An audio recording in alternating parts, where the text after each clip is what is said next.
The fear of Madlanga commissioners is real, and the nightmare that comes with their grilling has been an aftermath most people have been trying to run away from. Feroz Khan, a popular police general who has been accused of having corrupt affairs with many politicians, including CIC Julius Malema, was meant to testify at the Madlanga Commission next week. But guess what happened? He was shot at several times at his home yesterday and has been hospitalized. Could this be real or a staged assassination attempt like Brown Mkwanazi? There is nothing South Africans can't do to escape the wrath of the law. Imagine Mkwanazi, who came down from his own car and shot at it several times to stage an assassination attempt just to escape Madlanga Commission. Same thing Suleiman Karim has been doing and telling lies that he is sick simply because of the fear of grilling. Why should we now believe if Feroz Khan incident is true or not? He has been implicated in so many dirty things, and what was even found in his phone when he got arrested left people in greater shock. This is another speculation that has overwhelmed people. Could it be the warning General Mkwanazi gave when IDAC planned to issue an arrest warrant against him that is obviously turning into reality? Do you remember when General Sabia said Lieutenant Mkwanazi wrote a message to Kumalo that he will kill them at night? Feroz Khan was shot at night, and now the whole thing is becoming more suspicious. Jabulani, roll out that clip where Mkwanazi talked at length about Feroz Khan before the video of the attack and what his lawyers said so that we can clearly see who the suspect is. To pay, but it's all news by then. So, and I could see that the whole idea was just, let's tarnish this man's image. And that's all. So that's what they did. They created the doubt. So fast forward, the disciplinary case comes, and I believe I was fair to General Khan. Despite the allegations that came from IPID, I still protected his rights. I allowed him to bring his lawyers in there. I sat and I listened to the evidence that was provided. The very same General Kumalo that was asked to resign was representing the employer. General Khan had his legal team, and there were witnesses that were brought to come and testify.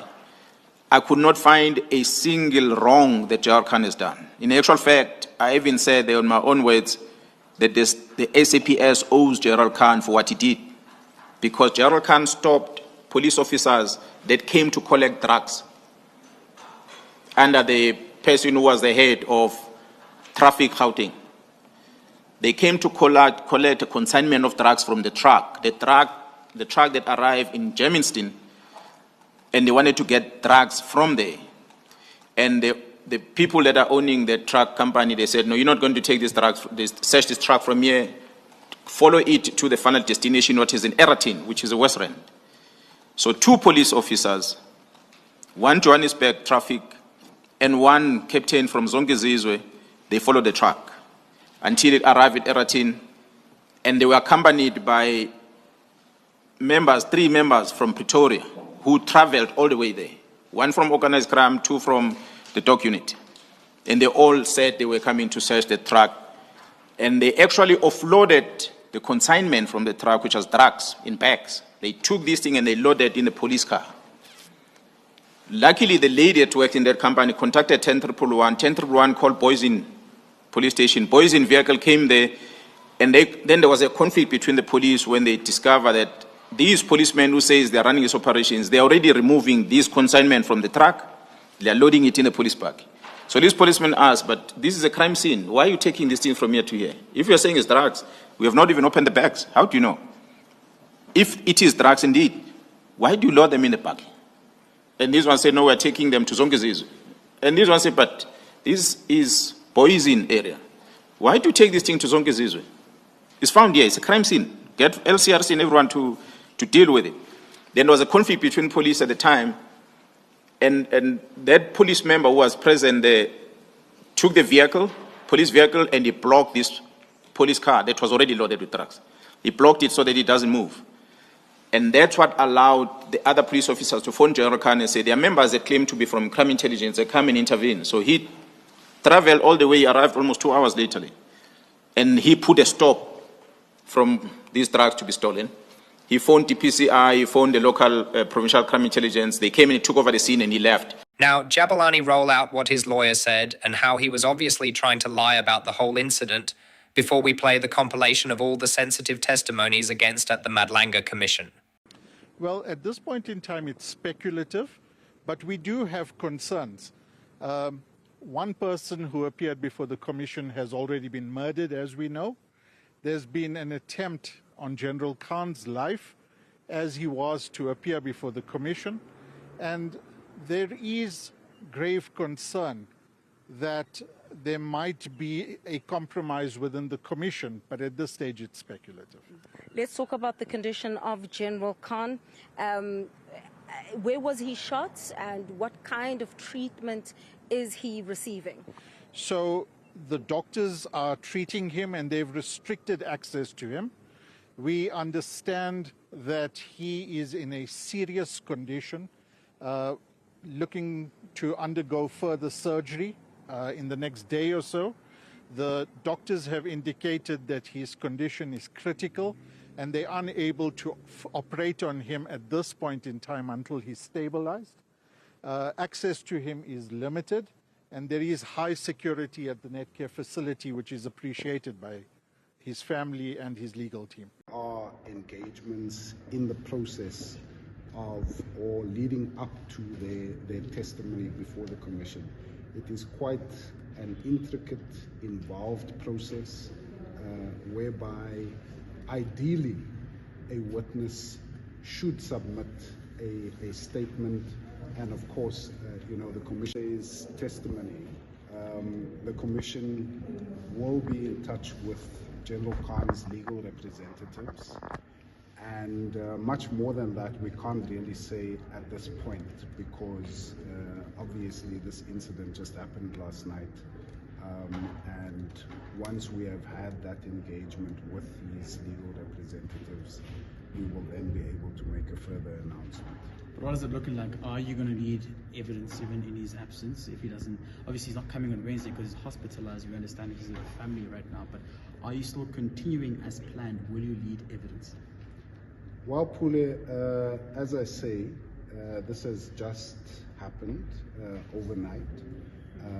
Once we have had engagement with General Khan's legal representatives, we will then be in a position to make a further announcement.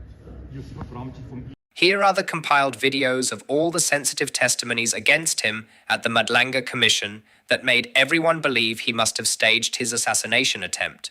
From what witness I revealed about him down to the links he has with Malema and how he stole a big bag of cocaine are all in this video. Jabulani, roll out the bombshell. I tried to speak to Major General Kadwa to ask him what was happening.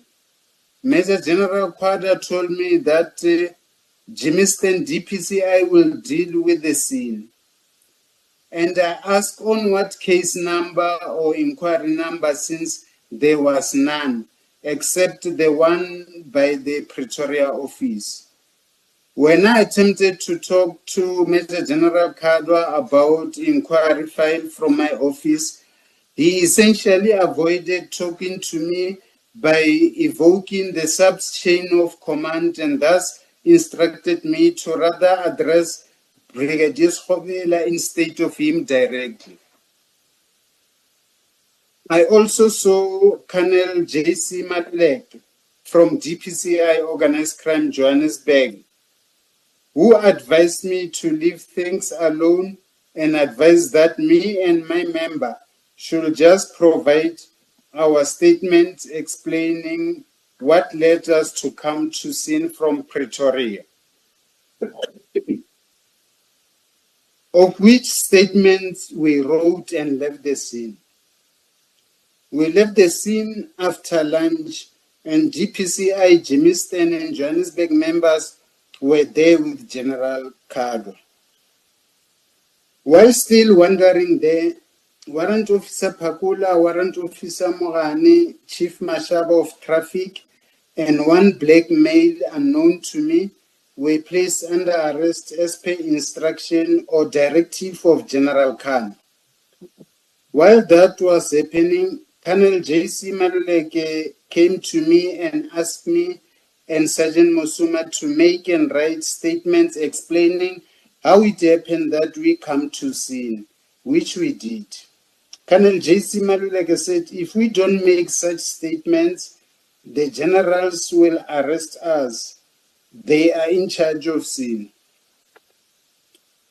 As weeks passed, I heard from Sergeant Pakula of K9 the drugs of the sex scene were not sent to Forensic Science Laboratory but to Pretoria West Training College and kept there for more than a week before being sent to the FSL. I also learned that it was no longer same quantity collected from scene. Instead, the block of bricks was less by over 100 in number. As an experienced investigator, my observations of the scene indicated potential abuse of power and rank, the reason for which remain unclear. I advise all members, Morane, Pakule, and Mashaba, who were placed under arrest, to consider lodging a case of defeating the ends of justice against General Khan and General Kadu.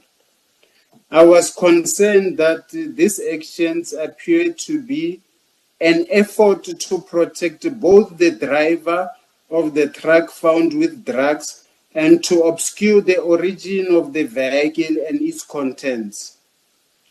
The fact that General Khan took driver of truck. Yes. Can we quickly go to paragraph 16 of your statement?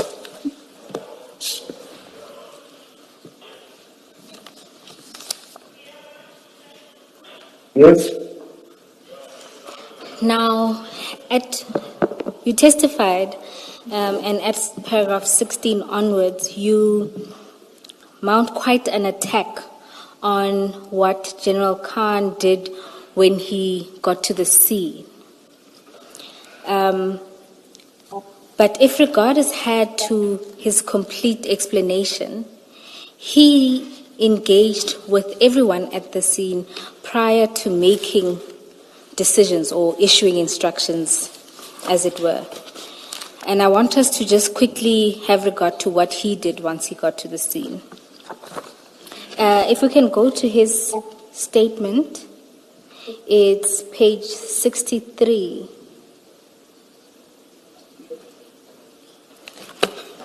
Which one of your files, Ms. Bowen? Chair, embarrassingly, I wrote the page number, not the bundle. But I suspect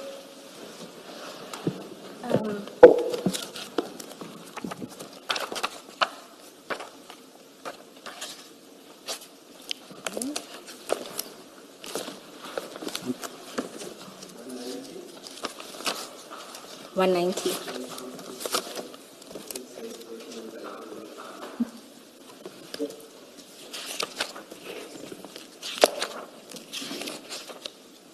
Yes, thank you, Commissioner Kumar. Witness I, if we can just go to the exhibit file, which has the docket and Khan disciplinary at page 190. Which page? Page 100 and... It starts at page 190, but if we can go to page 191, because that's where I think he starts dealing with what transpired.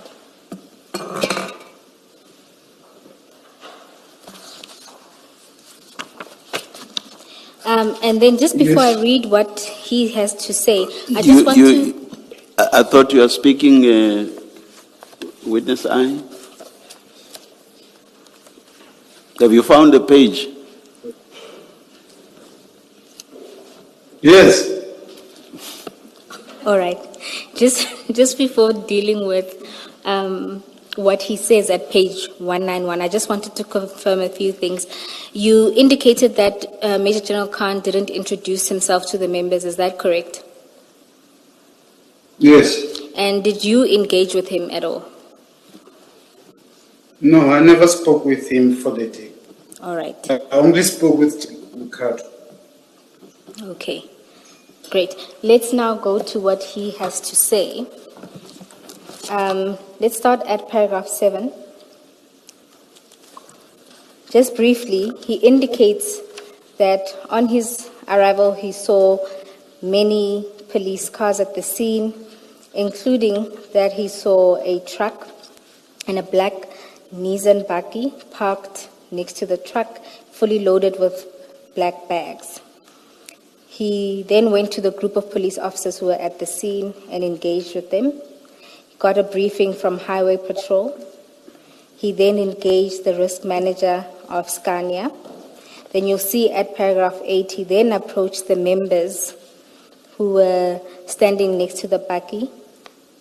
And then he says there at paragraph 8 that he engaged with you. Can you see that? Yes. And you say that this never happened. Yeah, this never happened. It's a lie, paragraph 8 by the general. All right, let's test if that's a lie. Now he indicates there that he asked you why you were there, and you indicated to him that this was your operation and that you were from DPCI Pretoria. He then says he asked who your commanding officer was, and you informed him that it was Colonel Bok. And then you gave him Colonel Bok's number, and he called Colonel Bok. Now... Yeah, the whole paragraph of paragraph 8 is a lie. People who were on the scene next to the buggy can confirm that. The whole paragraph 8 is non-existent. All right. Can I just ask, how would he have known that your immediate superior is Colonel Bok? You remember we read earlier the statement of Colonel Siobe, who says that Colonel Bok approached her, came to her and asked about you, whether she knows about an operation. How would Lieutenant Major General Khan have known about who your superior is if that did not come from you?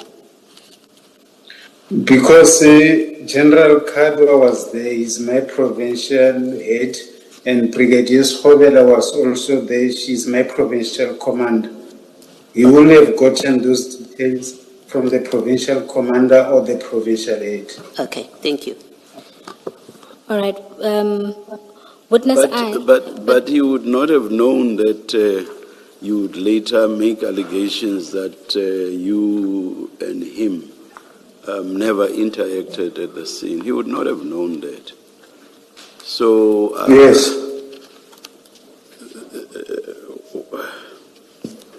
Why would this become an issue at all?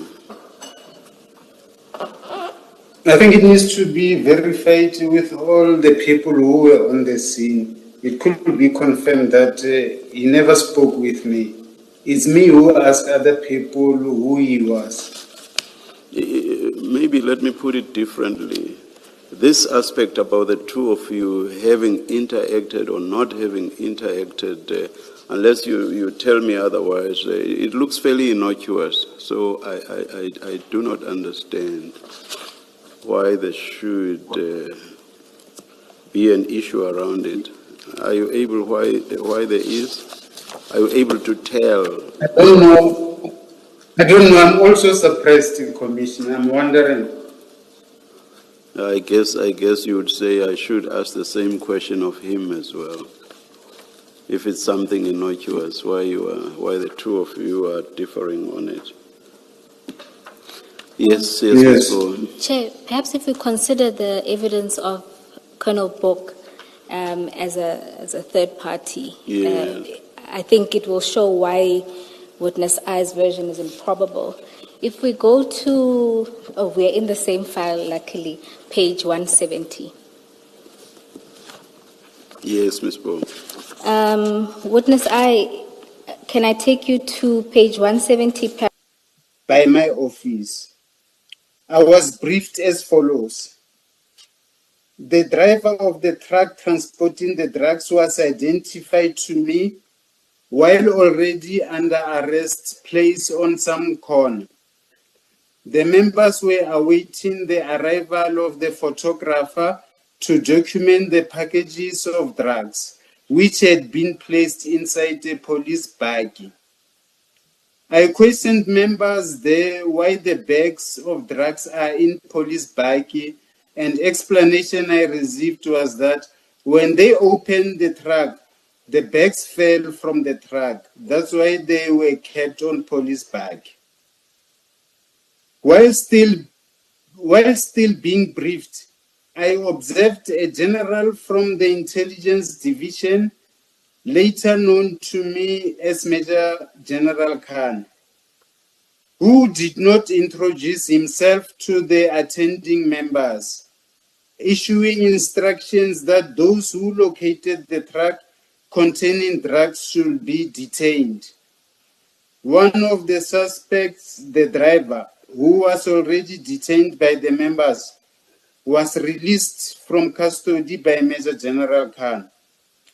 The truck that contained the drugs was never booked at Boysen's police station SAP 13, but kept at station until it was collected by owner. The scene was never handed to me. As observed, General Khan just hijacked and took over the scene by directing that the first people to scene, namely Warrant Officer Mohane, must get inside the black buggy by driver's seat and sit there and to never come out. As surprised by directive of General Khan, I learned later that it was a strategy or means to label Warrant Officer Mohane as trying to run away from scene. I then realized that Gauteng Hawk said Major General Ibrahim Kadwa was also there, as well as Brigadier Schobel, also of DPCI. I then engaged Brigadier Schobela, telling her about the 2020 inquiry.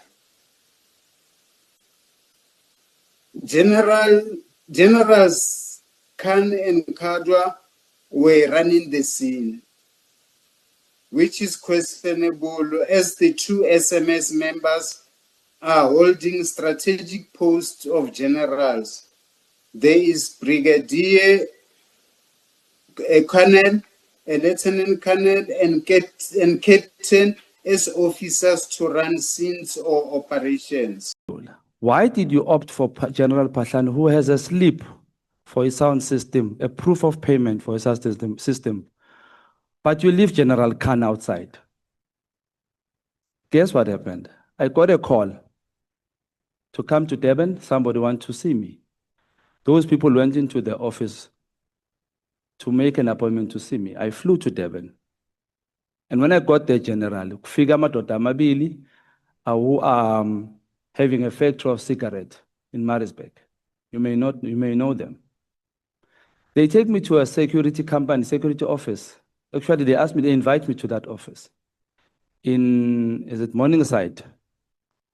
Not far from Cubana. When I entered, they spoke to me and said to me, Shongwe, what is wrong? What did we do to you? Ufuna. My response, what are you talking about? That house has cameras outside and inside, General. As we are speaking, obviously, make promises. We'll look after you. Don't do this. And why? Speak to this guy. There's somebody who wants to speak to you. Who is that? There's somebody who wants to speak to you.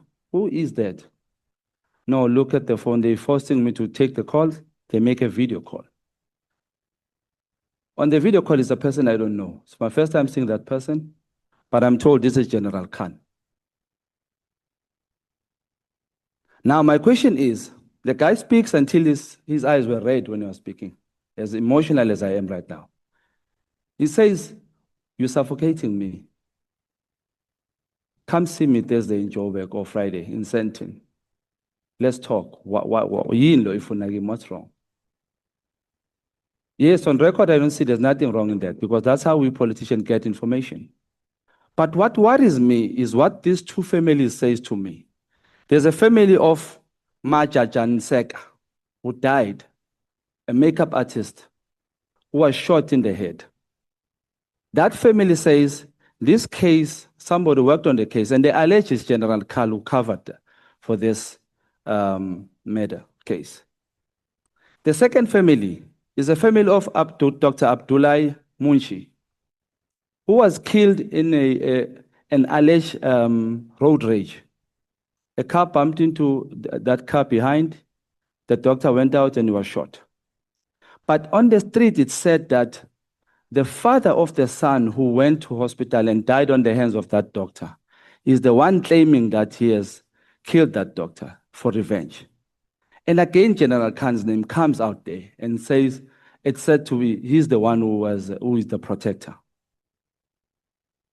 Now, General, it is alleged that us here in Parliament, ad hoc, we won't see that person sitting where you are sitting because he claims he's protected.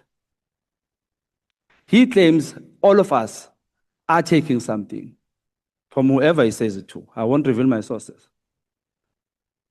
I had left that thing. But when I was in that house, that prompted me, if this General Khan, if he is as true as he says he is, why is he not applying to come here and clarify his name, but instead he opts to call me and invite me into their office? Why?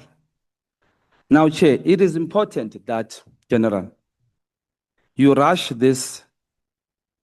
What do you call it, James? Is it vetting, this process? Lifestyle audit. Lifestyle audit, Honorable Chair. This is what I want to know. General Khan law, business, And believe it or not, he's given you a comprehensive statement where he explains how he got to the scene, what he did when he got the first call. According to him, he received a call, and these are the steps that he took. He gives you names of people. He tells you he arrived at the scene. So you ask him for a statement. He gives you a statement. He says, and then I got to the scene, and here's what I did until I left. There is an explanation of his role at the scene. You don't say, I don't believe it. You say, he's unable to explain. That's simply false. Can you explain why you would say he's unable to explain when you've read his full statement? What is to be unable to explain when he's told you step by step what he claims happened? Commissioners, I was expecting General Khan to indicate that when he arrived at the crime scene, this is what he did at the crime scene. An issue of him giving instructions, because there's a statement of, I don't remember whether it was Mr. Rickett, who indicated that when General Khan arrived at the scene, there was an order. He's the one who took over the crime scene and made sure that everything now it's in, there was an order. I think that's the way that he used. But there was an order, or there was order? There was order. After he arrived at the crime scene, he managed the crime scene. So I did not see where he indicated that I've managed the crime scene, this is what I did at the crime scene. No, but what do you mean? You've just had Commissioner Khumalo reading many paragraphs of General Khan's statement, which says, this is what I did at the scene. And Mr. Msikidi has also referred you to how he explains why he got to the scene in the first place. But more importantly, for purpose of my point, it's what Commissioner Khumalo has read for you, which is many paragraphs, where General Khan explains what he says he did when he got to the scene. And I'm really raising with you that, but your statement that he was unable to explain when he's given you an explanation, it's not a correct reflection of, because imagine this, if we didn't have General Khan's statement and we had your line that says he was unable to explain, in everyday language, it means you never got an explanation from him about what he did when he was at the scene. So I'm quarreling with you, or I'm raising with you that it's not correct to say he was unable to explain. That's one. Two, goes back to the question of analysis, that had you engaged and analyzed his statement, his explanation of what he says happened at the scene, you would then say, I don't believe it, or I don't accept that explanation for reasons A, B, C, D, but you don't engage with it, you just make that statement. I take that, Commissioner. Okay, thank you. I didn't even refer you to page 100 of General Khan's statement.